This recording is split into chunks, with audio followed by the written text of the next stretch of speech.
নানি নানি নানি কি কাজ করছিস বল আমাকে। আমি তো কি নতুন ছুটি চালাতে আর কি দুটো ছাড়াচ্ছি।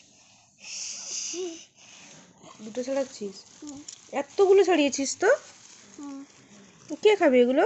এগুলো তো মাম্মা খাবে, আমি খাবো, তুমি খাবে। এগুলো দিয়ে কি হবে মামা? এগুলো দিয়ে তো রান্না হবে।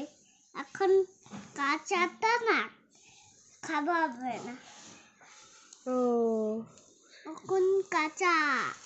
কি রান্না করা হবে এটা দিয়ে? এটা দিয়ে তো কি রান্না হবে, কি রান্না হবে ভেবে ভেবে বলো কি রান্না হবে। একটা পিপিয়া লুচি হবে, আর কি হবে? লুচি হবে। লুচি হবে আর আলুর আলুর পাকা হবে, আর